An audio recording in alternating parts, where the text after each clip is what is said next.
Campfire Classics is a classic literature podcast. However, your hosts will occasionally use not-so-classy language and immature humor to describe very mature situations. As such, listener discretion is advised. Hi, I'm Ken Sandberg. And I'm Heather Michelle Lawler. Welcome to Campfire Classics, where we try to read those books that look really good on your shelf. Uno, dos, tres, cuatro, cinco, cinco, seis. No, it's gonna adjust. Today. When it's early. It is.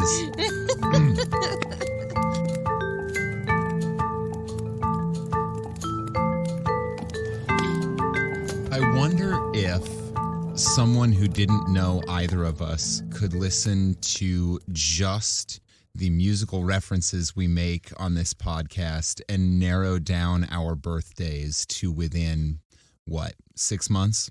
Well, I mean, we are 2 years apart. So right. Within 2 years. But I'm guessing that they could probably even peg that. Because they're going to peg that? Sorry. Well, no, I'm just saying, yes, 2 years makes a difference, but you and I do have slightly different musical tastes and tend to make slightly different references. That's true. Wonder if someone who is incredibly pop culture literate could nail down. Who doesn't know us? Yeah. Yeah. Could listen to. Yeah. I would guess the musical and pop culture references we make on this show and determine our respective ages based solely on that. Probably. I'm supposed to go to a Y2K themed Halloween party here in Philly for Halloween, and I'm like, that's fairly specifically generational right there. Well, it is, but that's what's funny is I want it to be 90s themed. Because that's my nostalgia. The 2000s are too, but I was already in college. So right. My nostalgia, anything Halloween-y, I was thinking about being April O'Neil from Teenage Mutant Ninja Turtles. Yeah. That's the 90s. Yeah, but so here's the thing about the early 2000s. The early 2000s is just shitty the 90s. Well, so is the early 90s, is the shitty 80s. Look at the fashion from the early 90s. It still looks like the 80s. Yeah. It always takes a few years. Yeah. But Teenage Mutant Ninja Turtles is solidly the 90s. Early 90s. Yes, it is. But it's solidly the 90s. It just had a comeback. At least the movie. Because the movie just came out. Yeah. Which is why I was like, ooh, red hair. I can get a yellow jumpsuit. That's easy. I can eat some pizza and carry a turtle around. I don't Sounds like a great Halloween costume. Yeah. I just carry around a pizza box and offer people pizza. And I was walk your pet turtle. And I was going to get one of the action figures and carry it around in my pocket. But yeah, the 2000s, I'm like, okay, I get it. It's Mean Girls and early Britney Spears and stuff. But I'm like, no one wants to wear low cut jeans. And that's what all the women were wearing. And yeah. I'm sorry, I'm in my 40s. There's the end of the game. But I don't want to wear low waisted jeans. I barely want to wear high waisted jeans anymore. I'm good with sweatpants. Sweatpants and no waistlines. Ladies, gentlemen, you with me? Yeah, it's not particularly 90s-ish. No, that kind of ties into what is our age? Because I'm I don't want to revisit that era because that was my early college trying to figure out my life, low-waisted cut yuck clothing. What the hell is age again? What's my age again? What is my age again? What's my age again? Oh, man. Well, welcome, everybody, to what is not a nostalgia podcast. No, it kind of is, because we're reading stories from many, many years ago. Fair enough. It's nostalgia if you're 170. If you're over 100 years old. I remember Nathaniel Hawthorne. He was my neighbor. Sweet boy. But he Edgar always Allan- ran away with the milk bucket. Yes, and Edgar Allan Poe. What a good man he was. Always in black. Strange fellow. Very sweet. Strange child talks to crows. But yeah, so I guess we are a nostalgia podcast, but really we're more like a literary podcast. So But- for our listeners who are vampires, you will probably remember most of the stories we've read.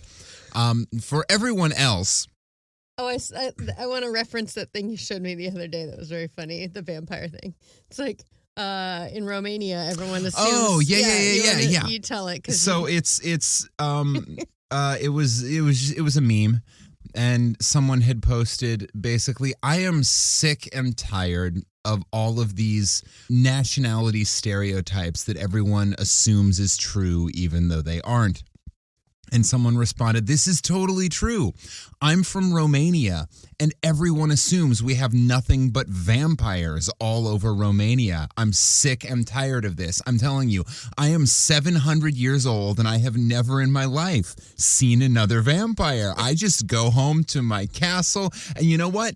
All of the guys I live with, they're even older than me, and none of them have seen a vampire either. it was so good. He was like, I've been here 700 years, and I've never seen Yeah. Good shit. But yeah, so if you are a vampire listening, I assume you're not just in Romania. Yeah, there are vampires all over the place. It's not just Romania. Yeah. There's a vampire in Brooklyn or something. Oh yeah, and like There's a movie about that. there's a vampire in L.A. that's Once Bitten with the classic early Jim Carrey. Yes. Yeah. Anyway, if you're listening and you're There's a vampire in my chocolate cereal. 'Tis the season. If you are a vampire and you're listening to this, it is your job after this episode to email 5050artsproduction@gmail.com and let us know where you were and what you were doing when this week's story came out. Yes, I love that. Okay, cool. All right? Yeah. Great. Anyway, so Campfire Classics is a literary comedy podcast where we shoot the shit for about 10 minutes and then we read short stories brought to you from public domain, which usually means they're really old. Sometimes they're only kind of old, but usually they're really old. And and we read them sight unseen and we try to do funny things while we do it. And that's basically the podcast.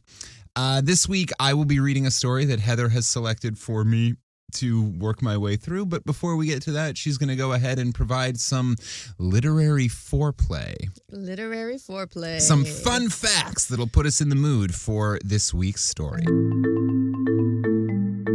So we have a new author this week. Sweet. I know. It is a woman, and her name is May Sinclair, which is a pseudonym for her born name. What's her I guess it's her Christian name because she's birth name, British. her born name, her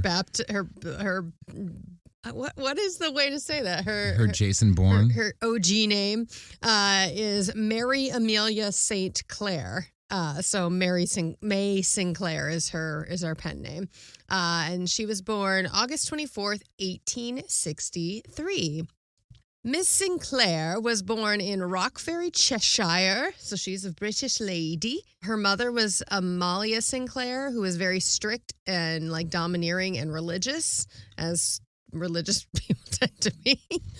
And her father, William Sinclair, was a Liverpool ship owner who went bankrupt, became an alcoholic, and died when Sinclair was a child. So probably not quite so strict or religious. Well, probably was running away from mom, who was strict and religious. Yeah. Did they have a cat? I'm sure. Why? The Cheshire Cat. Oh, Jesus.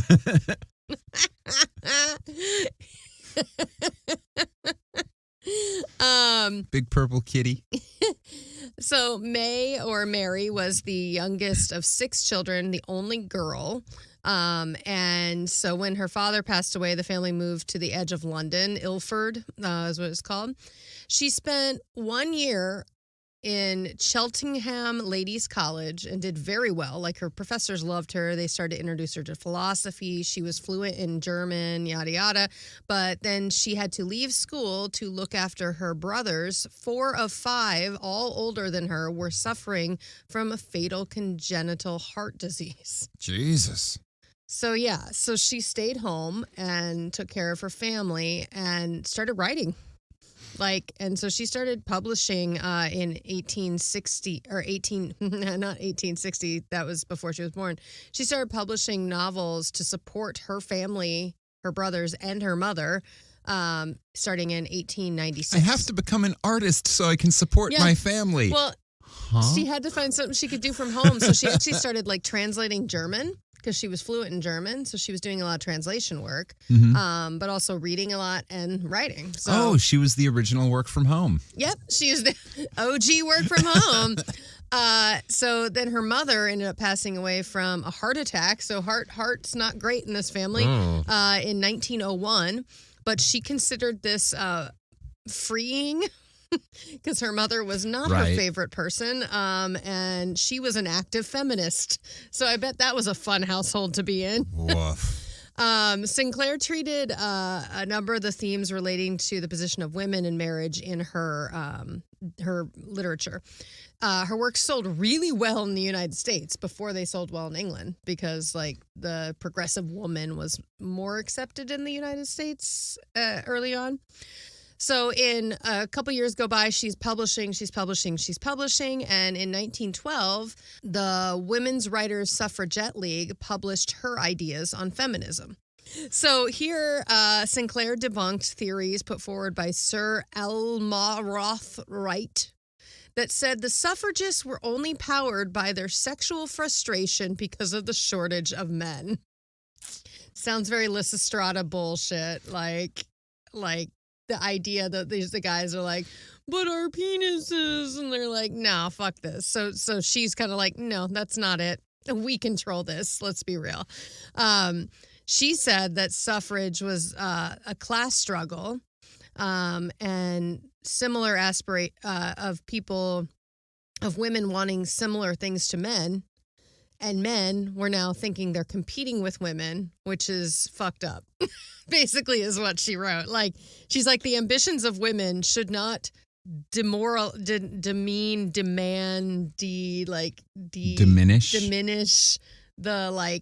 the strength of the male working class, basically. So pretty progressive for her time. Sure. Very correct, I would argue, because there's still guys I feel today like you don't run into a lot of writers who were looking at them going like, oh, you're kind of regressive and reactionary. Like, if you get into the arts like that, you're probably going to be pretty progressive for your time. One of her favorite moments is someone wrote that she dressed up as a demure rebel, Jane Austen, for one of the suffrage fundraising events. So her 1913 novel. She went to political rallies in cosplay. Yeah, right? Amazing. Her 1913 novel, The Combined Maze, was the story of a London clerk and 2 women he loves, and that was highly praised by critics, including George Orwell, and Agatha Christie considers it one of the greatest English novels of its time. Huh, cool. Sinclair was very interested in parapsychology and spiritualism, as many progressive people were at the time. Mm-hmm. She was a member of the Society of Physical Research from 1914. So she was all over, again, this is someone who had a crazy literary career, and I can't believe we never read them. She wrote this, she was very interested in the Bronte sisters. Okay. She wrote That makes me a little nervous, but okay.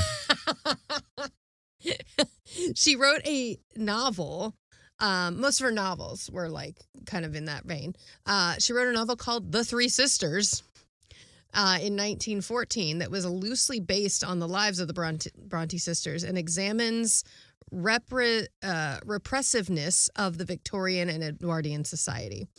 It was the first of many of her novels that were categorized as psychological novels, or works that investigated psychological concepts such as the unconscious and the subliminal. So she was fluent in German, so she was very, very influenced by Freud and by like Einstein and like very progressive like thinkers, because Germany was very progressive in that sense. At the pinnacle of her career, so this is 1920 now, she's being called like the most widely known woman artist in the country and in America. So crazy we've never heard of her, which is what all the articles I read were like, she's kind of been lost in time. Sinclair wrote 2 novels of supernatural fiction, the most well-known being Uncanny Stories, which was collected over about 10 years and published in 1923. She was called an underrated writer. It was excellent. This collection of ghost stories and like supernatural fiction was considered an important contribution to the ghost story like genre. She's considered an innovator of modern fiction and a precursor to Virginia Woolf. Oh, cool. She was like, Virginia Woolf was very influenced by May Sinclair, which is cool. So, unfortunately, in the late 1920s, she started suffering from early signs of Parkinson's disease and ceased writing. She went to live with her companion and housekeeper, Florence Bartrop. I could not find anything that, like, was like, what is her sexuality? But she never married, and she retired for the last 20 years of her life with her best girlfriend. So, make your choices. Her friends lost contact with her. She just kind of like was like, fuck this, fell bye. off the face of the earth. And she died in 1946. Or did she? I'm not saying she's definitely a vampire. She might be listening now. But she became super reclusive. Her friends never saw her anymore. A disease. Yep. And went off with her companion. Hey. Isn't that like a vampire's term? A companion? Yeah. A familiar. Hey, May Sinclair, if you're listening, and I really hope you are, we're excited. Just email us with a little update. Let us know how you're doing.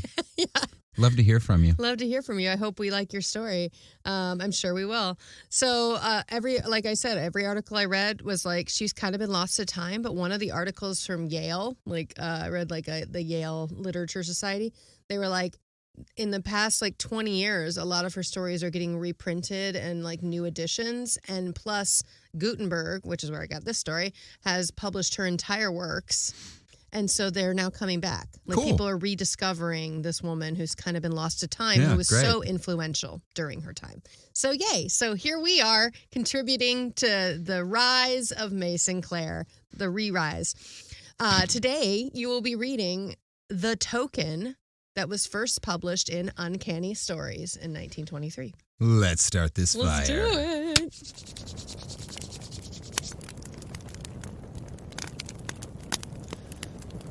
The Token by May Sinclair. I have only known one absolutely adorable woman, and that was my brother's wife, Cicely Dunbar. Okay, so we're doing Importance of Being Earnest. Cicely. Sisters-in-law do not, I think, invariably adore each other. And I am aware that my chief merit in Cicely's eyes was that I am Donald's sister. But for me, there was no question of extraneous quality. It was all pure Cicely. Oh, she really likes this girl. Yeah. And how Donald, but then like all the Dunbars, Donald suffers from being Scottish, so that if he has a feeling, he makes it a point of honor to pretend he hasn't. Scottish people. Ooh, are you going to get to do a Scottish dialect? Very waspy. Yes. I dare say he let himself go a bit during his courtship when he was not, strictly speaking, himself. But after he had once married her, I think he would have died rather than have told Cicely in so many words that he loved her. Oh, lovely. He's like, he became a hopeless romantic when he was courting this adorable woman. But then when they got married, he's like, yeah, I'm done. Now I'm gonna clam up. Tale as old as time. And Cicely wanted to be told. You say she ought to have known without telling? You don't know Donald. Oh. You can't conceive the perverse ingenuity he could put into hiding his affection. He has that peculiar temper. I think it's Scottish. that delights in snubbing and fault-finding and defeating expectation.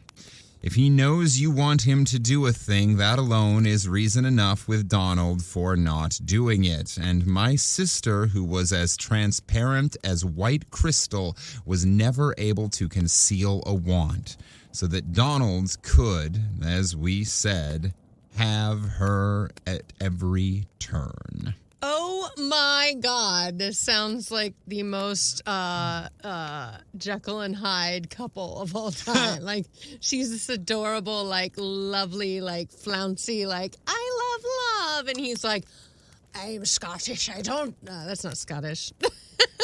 I don't know what that was. It's too early. I'm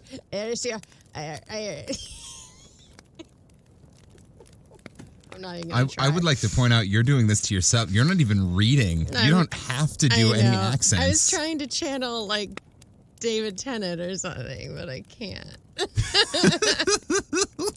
It's too early. Continue. And then I don't think my brother really knew how ill she was. Uh-oh. He didn't want to know. Besides, he was so wrapped up in trying to finish his development of social economics, which, by the way, he hasn't finished yet, that he had no eyes to see what we all saw, that the way her poor little heart was going, Cicely couldn't have very long to live. Of course, he understood that this was why, in those last months, they had to have separate rooms. And this in the first year of their marriage, when he was still violently in love with her. I keep those two facts firmly in my mind when I try to excuse Donald, for it was the main cause of that unkindness and perversity which I find it so hard to forgive. Even now, when I think how he used to discharge it on the poor little thing as if it had been her fault, I have to remind myself that the lamb's innocence made her a little trying.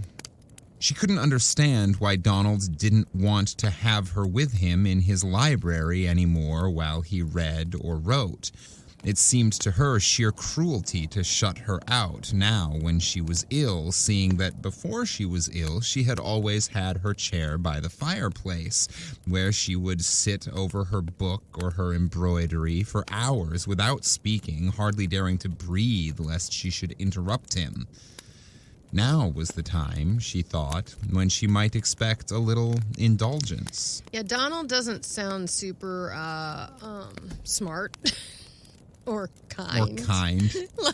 Or aware or compassionate. I guess aware. I think it sounds, that's what it seems the author, May, has told us, is like, I'm trying to forgive him because he just seems like a fucking idiot. Yeah. Like, stupid man. Had no idea how much he was hurting this woman. Yeah. And that's what she's saying. That's what she's saying is that they're, he also loved that her, she was kind of annoying. Well, because she was so innocent. Mm-hmm. And she just wanted to be next to him. Oh no, how terrible. In the first year of their marriage, as she dies. Do you suppose that Donald would give his feelings as an explanation?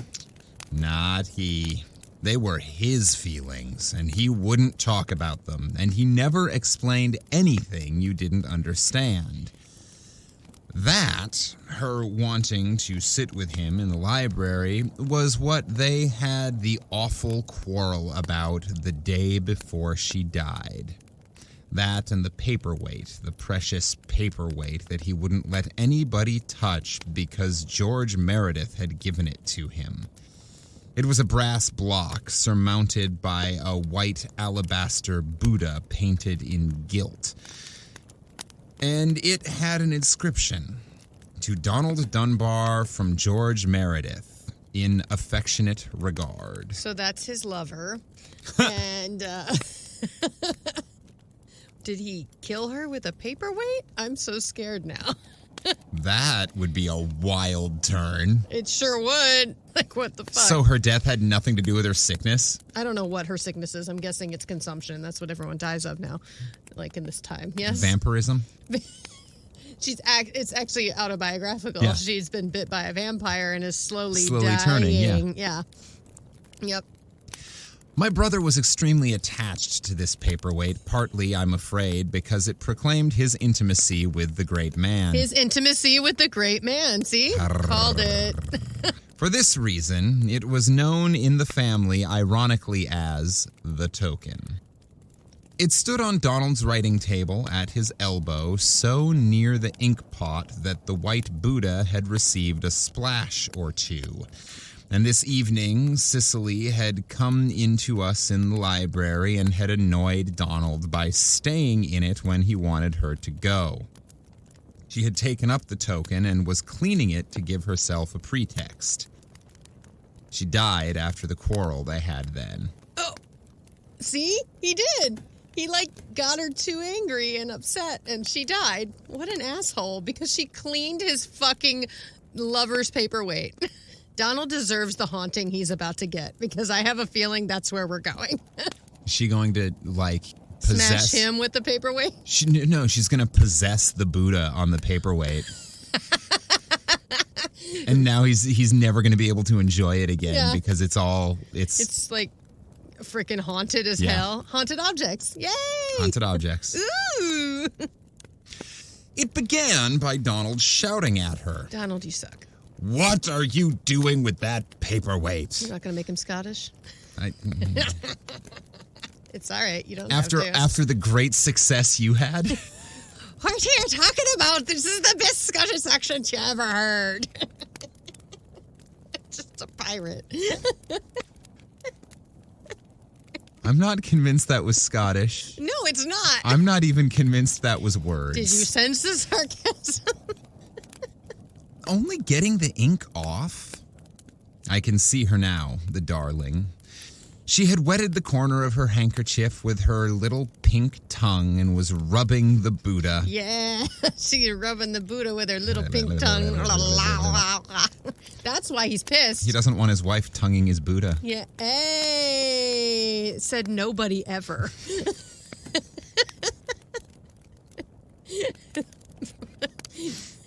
Truly, though? At the risk of offending Buddhists don't get a whole offended. Bunch of people. Buddhists don't get offended.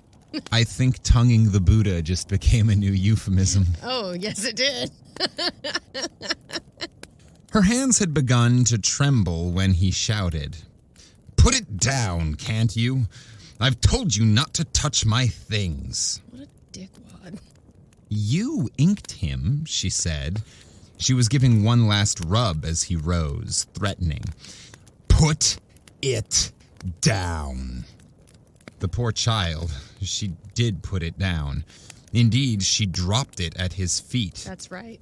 "Oh!" she cried out and stooped quickly to pick it up. Her large, tear-glassed eyes glanced at him, frightened. "He isn't broken." "No thanks to you," he growled. "You beast! You know I'd die rather than break anything you care about. It'll be broken someday if you will come meddling." I couldn't bear it. I said, "You mustn't yell at her like that. You know she can't stand it. You'll make her ill again." That sobered him for a moment. Thank God. Thank God friends in the room. Well, and it's a female friend. It's his, sister. It's his sister. His sister's like, why are you being such a fucking asshole to your wife? "I'm sorry," he said, but he made it sound as if he wasn't. "If you're sorry," she persisted, "you might let me stay with you. I'll be as quiet as a mouse." "No, I don't want you. I can't work with you in the room." "You can work with Helen." "You're not Helen." Jesus. "He only means he's not in love with me, dear. He means I'm no use to him. I know I'm not. I can't even sit on his manuscripts and keep them down. He cares more about that damned paperweight than he does for me." Mm-hmm. "Well, George Meredith gave it me." George Meredith's a fucking asshole. "And nobody gave you me. I gave myself." Aww. That worked up his devil again. He had to torment her. Take a deep breath, Scottish man. You're going to make a bad choice. It can't have cost you much, he said. I may remind you that the paperweight has some intrinsic value. Oh my God, I hope he dies. Well, no, she's going to. Well, we already know she's going to die, but I hope she haunts him to his death. I mean, unless he's a vampire too, he will eventually die. With that, he left her. What's he gone out for? She asked me. Because he's ashamed of himself, I suppose, I said. Oh, Cicely, why will you answer him? You know what he is. An asshole? No, she said passionately. That's what I don't know. I never have known. At least you know he's in love with you. He has a queer way of showing it then. Oh no, this is like the standard of abusive relationship. You know he loves you because the way he screams in your face and says you have no intrinsic value. This is somewhere between Streetcar Named Desire and Carousel. Yeah. He never does anything but stamp and shout and find fault with me. All about an old paperweight. She was caressing it as she spoke, stroking the alabaster Buddha as if it had been a live thing. She just wants to stroke his Buddha and tongue his Buddha. Stroking and tonguing the Buddha. He is not interested in her tongue, just George What's-His-Face. His poor Buddha. Do you think it'll break if I stroke it?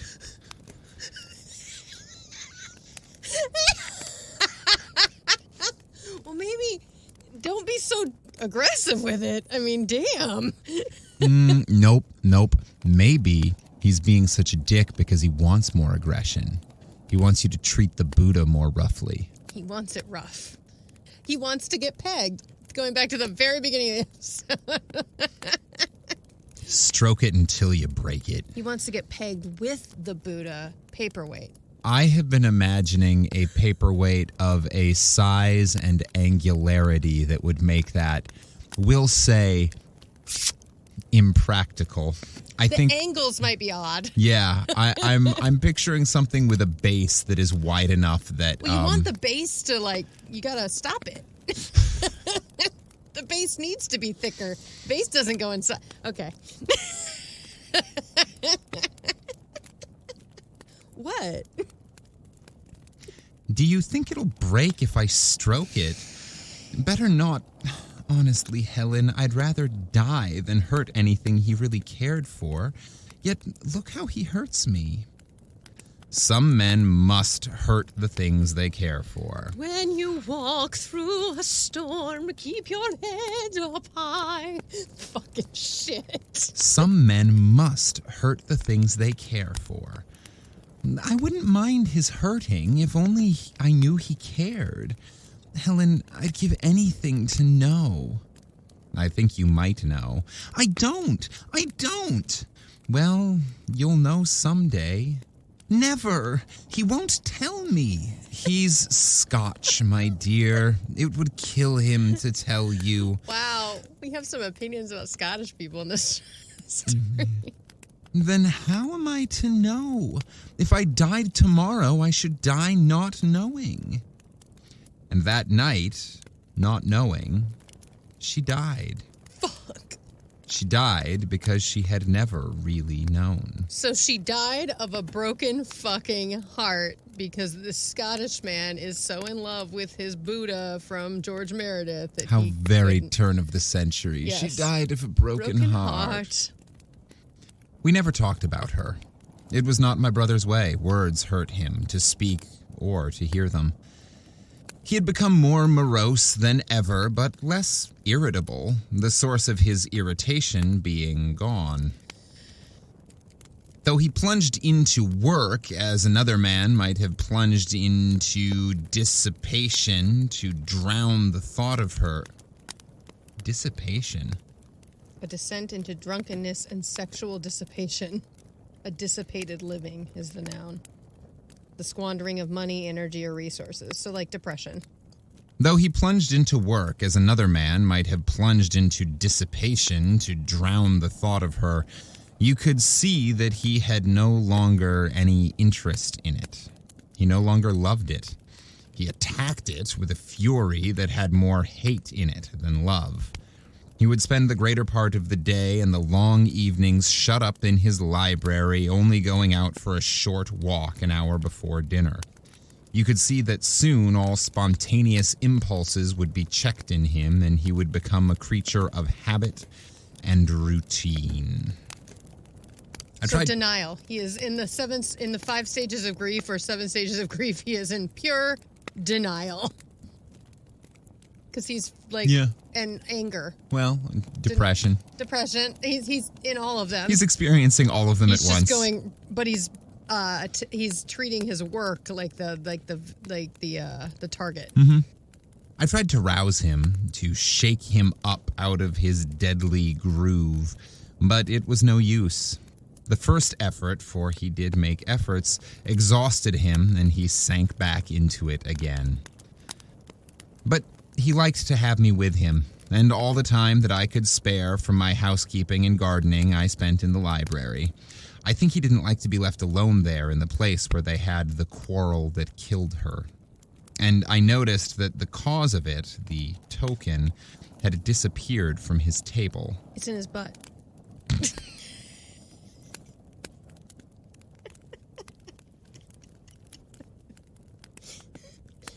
Which is probably why he's in such a shitty mood. Shit, because he can't shit. All the angles. All the ankles. All the Buddha belly is protruding out. And all her things, everything that could remind him of her, had been put away. It was the dead burying its dead. Only the chair she had loved remained in its place by the side of the hearth. Her chair, if you could call it hers when she wasn't allowed to sit in it. It was always empty, for by tacit consent, we both avoided it. Yeah, this sounds so healthy. We would sit there for hours at a time without speaking while he worked and I read or sewed. I never dared to ask him whether he sometimes had, as I had, the sense of Cicely's presence there in that room which she had so longed to enter, from which she had been so cruelly shut out. You couldn't tell what he felt or didn't feel. My brother's face was a heavy, somber mask. His back bent over the writing table, a wall behind which he hid himself. You must know that twice in my life I have more than felt these presences. I have seen them. This may be because I am on both sides a Highland Celt, and my mother had the same uncanny gift. Witches. I had never spoken of these appearances to Donald because he would have put it all down to what he calls my hysterical fancy. Women and their hysterics. And I am sure that if he ever felt or saw anything himself, he would never own it. I ought to explain that each time the vision was premonitory of a death. In Cicely's case, I had no such warning. And each time it only lasted for a second. Also, that though I am certain I was wide awake each time, it is open to anybody to say I was asleep and dreamed it. The queer thing was that I was neither frightened nor surprised. And so I was neither surprised nor frightened now, the first evening that I saw her. Cicely's back! Guess who's back? Cicely's back again. With the paperweight in her hand. Cicely's back, Cicely's back, Cicely's back, Cicely's back. That got ghoulish. Yeah, because she's ghost. Ghost.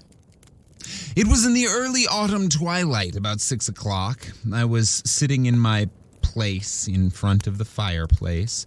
Donald was in his armchair on my left, smoking a pipe as usual before the lamplight drove him out of doors into the dark. I had had so strong a sense of Cicely's being there in the room that I felt nothing but a sudden sacred pang that was half joy when I looked up and saw her sitting in the chair on my right. The phantasm was perfect and vivid, as if it had been flesh and blood. I should have thought that it was Cicely herself if I hadn't known that she was dead. She wasn't looking at me. Her face was turned to Donald with that longing, wondering look that it used to have, searching his face for the secret that he kept from her. Come on, she's dead. Give her some peace. I looked at Donald. His chin was sunk a little, the pipe drooping from the corner of his mouth. He was heavy, absorbed in his smoking. It was clear that he did not see what I saw. And whereas those other phantasms that I told you about disappeared at once, this lasted some little time, and always with its eyes fixed on Donald. It even lasted while Donald stirred, while he stooped forward, knocking the ashes out of his pipe against the hub, while he sighed, stretched himself, turned, and left the room. Then, as the door shut behind him, the whole figure went out suddenly, not flickering, but like a light you switch off. I see, like, it's like a neon light. I feel like it went. And it's gone. I saw it again next evening, and the next, at the same time and in the same place, and with the same look towards Donald, and again I was sure that he did not see it, but I thought from his uneasy sighing and stretching that he had some sense of something there. No, I was not frightened. I was glad. You see, I loved Cicely. I remember thinking, at last, you poor darling, you've got in, and you can stay as long as you like now. He can't turn you away. The girl got in the library, finally. She just had to die to do it. She just had to die to sit in her husband's library. It's fucking Handmaid's Tale shit right here. The first few times I saw her just as I have said. I would look up and find the phantasm there, sitting in her chair, and it would disappear suddenly when Donald left the room. Then I knew I was alone. But as I grew used to its presence, or perhaps as it grew used to mine, and found out that I was not afraid of it, that indeed I loved to have it there, it came, I think, to trust me, so that I was made aware of all its movements. I would see it coming across the room from the doorway, making straight for its desired place, and settling in a little curled-up posture of satisfaction, appeased, as if it had expected opposition that it no longer found.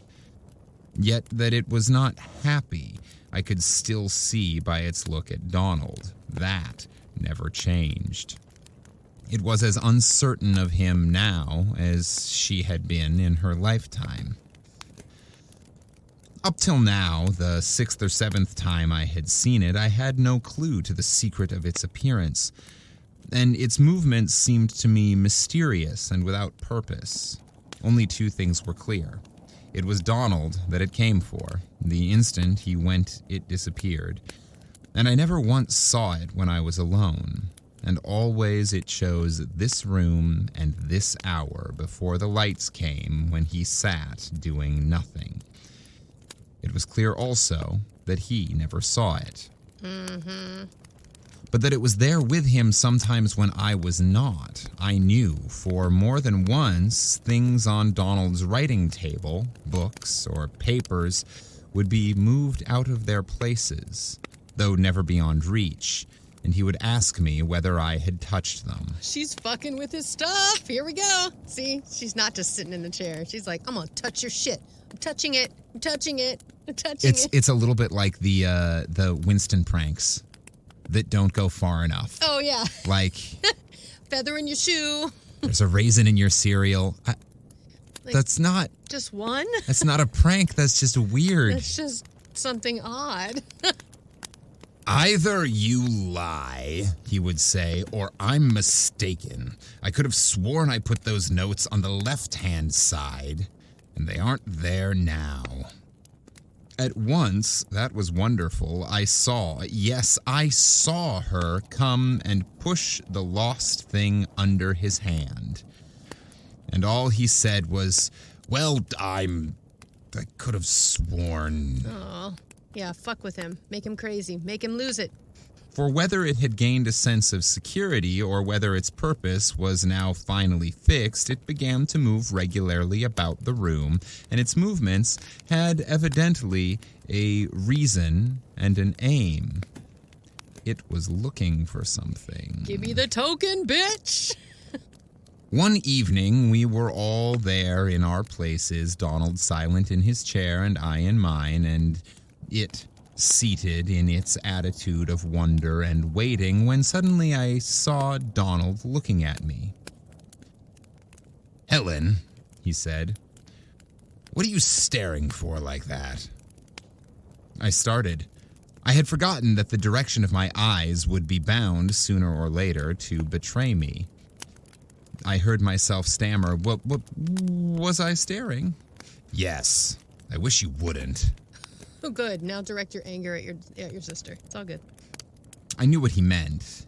He didn't want me to keep on looking at that chair. He didn't want to know that I was thinking of her. I bent my head closer over my sewing so that I no longer had the phantasm in sight. It was then I was aware that it had risen and was crossing the hearthrug. It stopped at Donald's knees and stood there, gazing at him with a look so intent and fixed that I could not doubt that this had some significance. I saw it put out its hand and touch him, and though Donald sighed and shifted his position, I could tell that he had neither seen nor felt anything. It turned to me then, and this was the first time it had given any sign that it was conscious of my presence.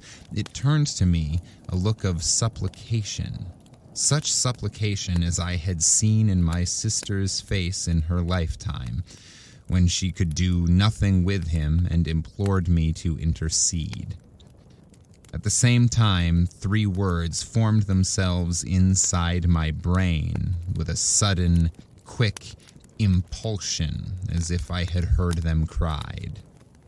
"Speak to him. Speak to him." I knew now what it wanted. It was trying to make itself seen by him, to make itself felt, and it was in anguish at finding that it could not. It knew that I saw it, and the idea had come to it that it could make use of me to get through to him. I think I must have guessed, even then, what it had come for. Okay, so the sister is Whoopi Goldberg in Ghost. She's gonna like, "Molly, you're in danger. You're in danger, girl."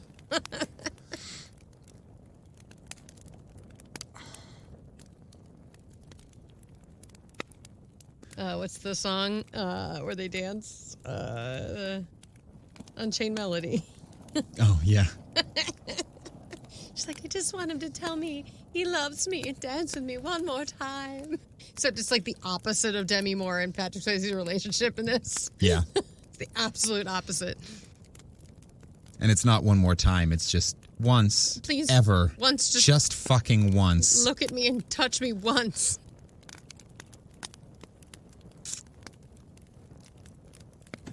I think I must have guessed, even then, what it had come for. I said, "You asked me what I was staring at, and I lied. I was looking at Cicely's chair." I saw him wince at the name. Yeah, bitch. Speak up. "Because," I went on, "I don't know how you feel, but I always feel as if she were there." He said nothing, but he got up as though to shake off the oppression of the memory I had evoked, and stood leaning on the chimney piece with his back to me. The phantasm retreated to its place, where it kept its eyes fixed on him as before.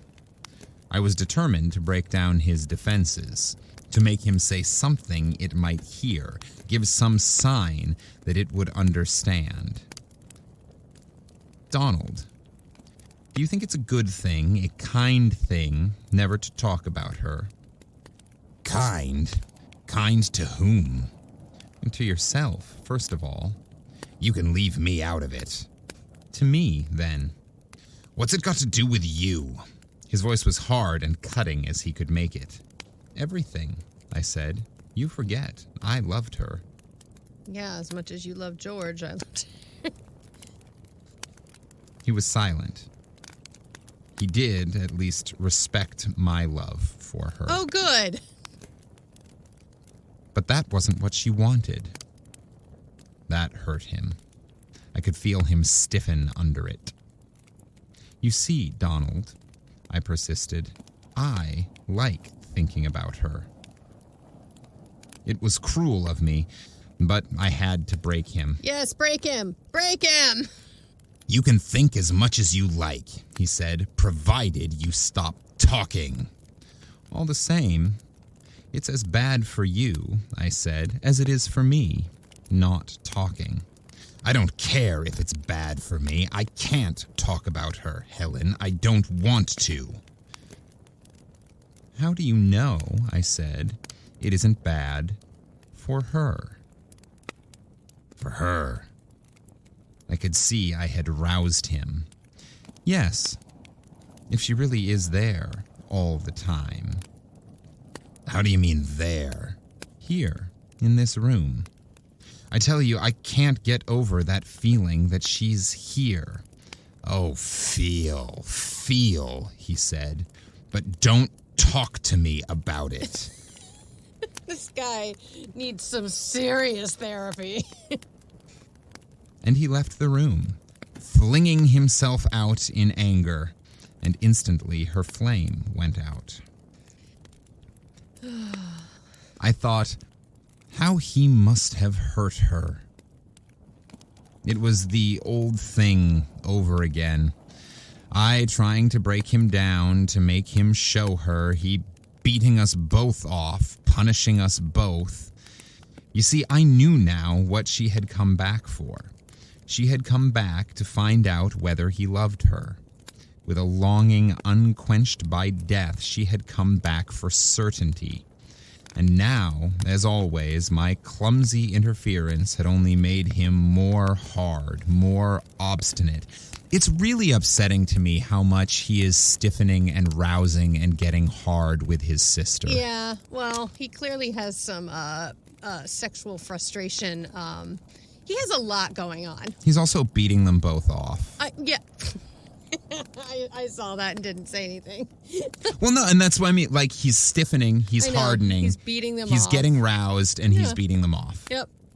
And it's really upsetting that that's his sister. I actually kind of do like her language choice in this, because she's the one that wrote against the men that were against the suffragist movement. That, like, it was just like they were going to come for their jobs and come for their, and it's because they all just wanted more sex. And, like, they're coming for our jobs, and it's just because they want to come. Yeah. And so she's using over-sexualized words to describe this man's anger at a woman just wanting to be treated like an equal. Yeah. Yep. I thought, if only he could see her. But as long as he beats her off, he never will.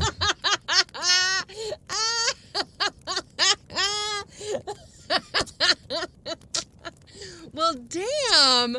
I mean, usually you see people when you beat them off, but I guess maybe they're into blindfolded weird stuff. Yeah. I don't know. Who knows? Or maybe it's like a prostitute thing, so long as you don't make eye contact and no kissing on the mouth. I think it's just kissing on the mouth. I've never heard eye contact. That's great. Still, if I could once get him to believe that she was there. I made up my mind the next time I saw the phantasm, I would tell him. The next evening and the next, its chair was empty, and I judged that it was keeping away, hurt by what it had heard the last time. But the third evening, we were hardly seated before I saw it. It was sitting up, alert and observant, not staring at Donald as it used, but looking round the room as if searching for something that it missed. Donald, I said, if I told you that Cicely is in the room now, I suppose you wouldn't believe me. Is it likely? No. All the same, I see her as plainly as I see you. The phantasm rose and moved to his side. She's standing close beside you. This is like totally Whoopi Goldberg. She's like, standing right there, standing right next to you. And now it moved and went to the writing table. I turned and followed its movements. It slid its open hands over the table, touching everything, unmistakably feeling for something it believed to be there. A token. I went on. She's at the writing table now. She's looking for something. It stood back, baffled and distressed. Then suddenly it began opening and shutting the drawers without a sound, searching each one in turn. I said, "Oh, she's trying the drawers now." Well, he's got to see that. Donald stood up. He was not looking at the place where it was. He was looking hard at me, in anxiety and a sort of fright. I suppose that was why he remained unaware of the opening and shutting of drawers. It continued its desperate searching. The bottom drawer stuck fast. I saw it pull and shake it, and stand back again, baffled. "It's locked," I said. "What's locked?" "The bottom drawer." "Nonsense, it's nothing of the kind." "It is, I tell you. Give me the key." "Oh, Donald, give it me." He shrugged his shoulders, but all the same he felt in his pockets for the key, which he gave me with a little teasing gesture, as if humoring a child. I unlocked the drawer, pulled it out to its full length, and there, thrust away in the back out of sight, I found the token. Yeah, he thrust it away out of sight in the back drawer. In his locked drawer. In his locked drawer. I had not seen it since the day of Cicely's death. "Who put it there?" I asked. "I did." "Well, that's what she was looking for," I said. I held out the token to him in the palm of my hand as if it were proof that I had seen her. "Helen," he said gravely, "I think you must be ill." Oh, no. Yep, there she is. She's crazy now. "You think so? I'm not so ill that I don't know what you put it away for," I said.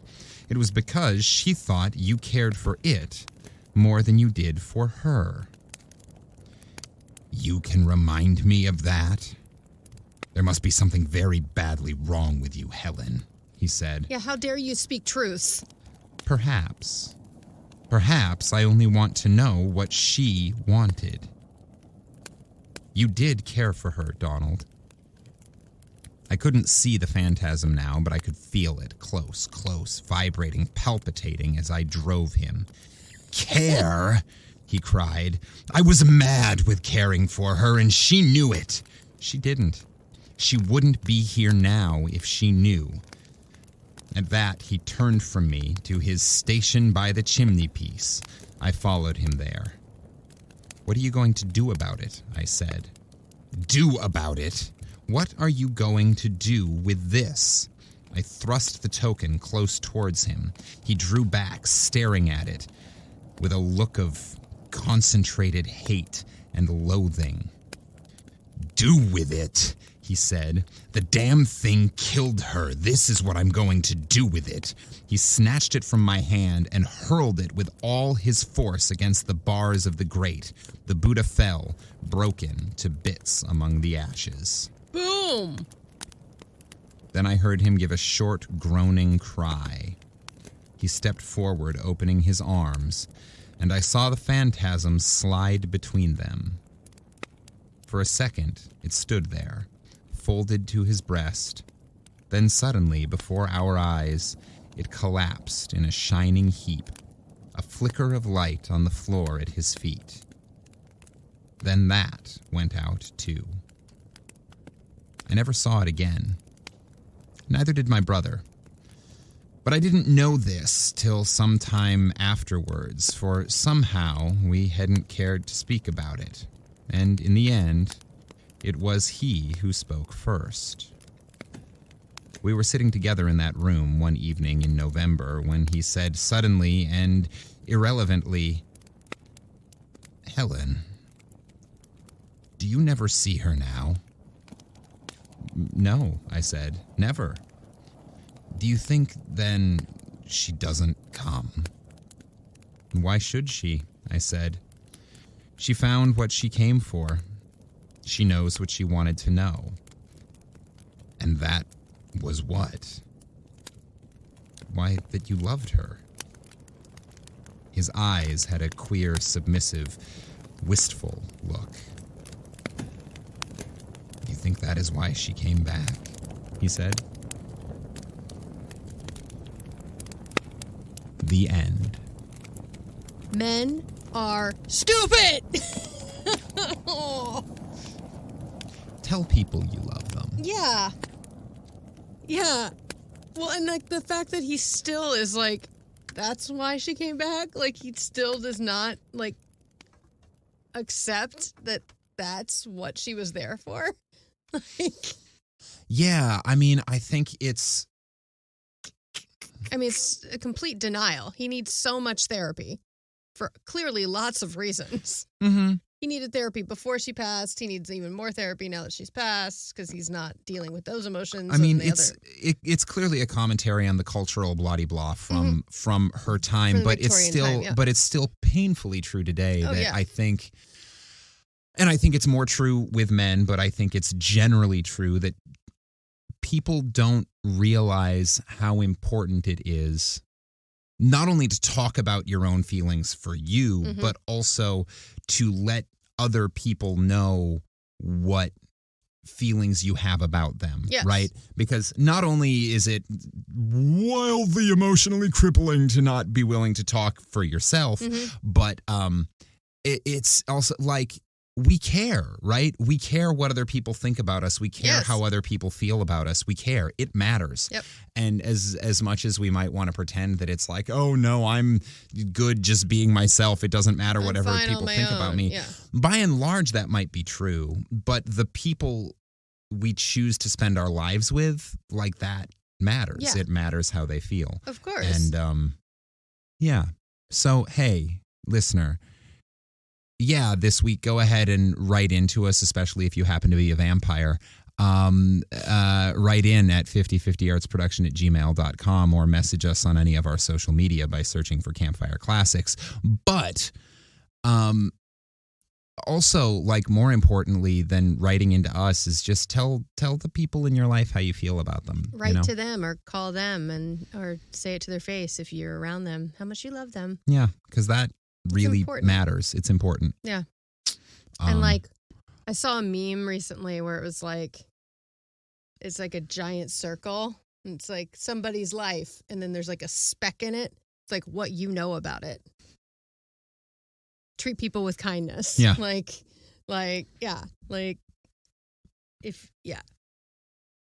kind. Be kind.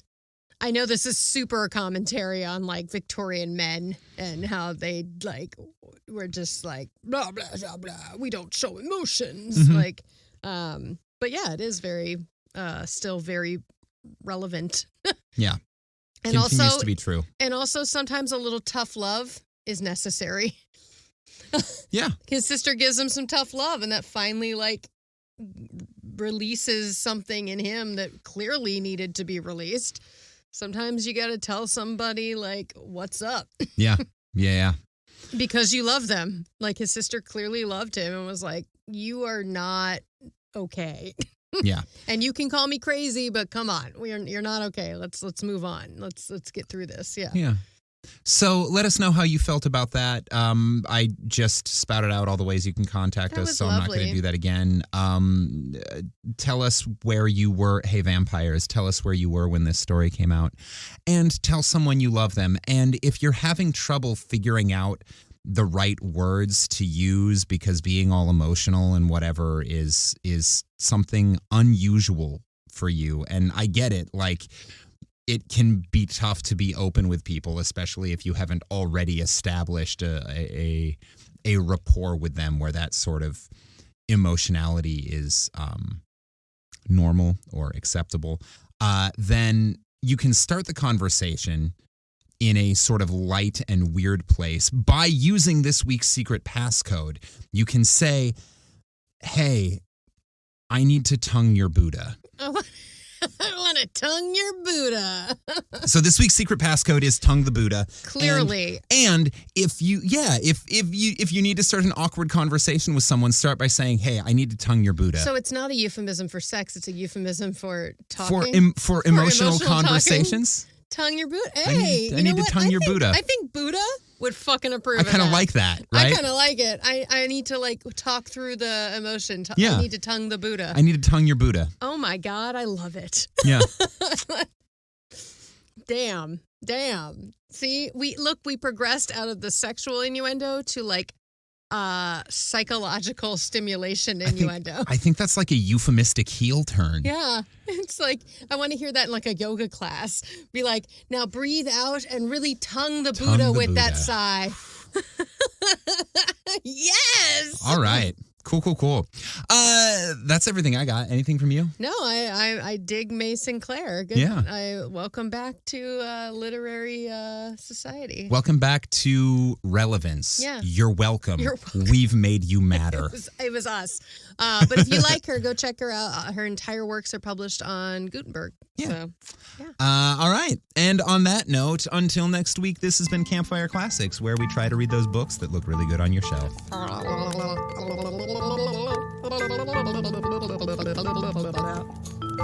Tongue the Buddha.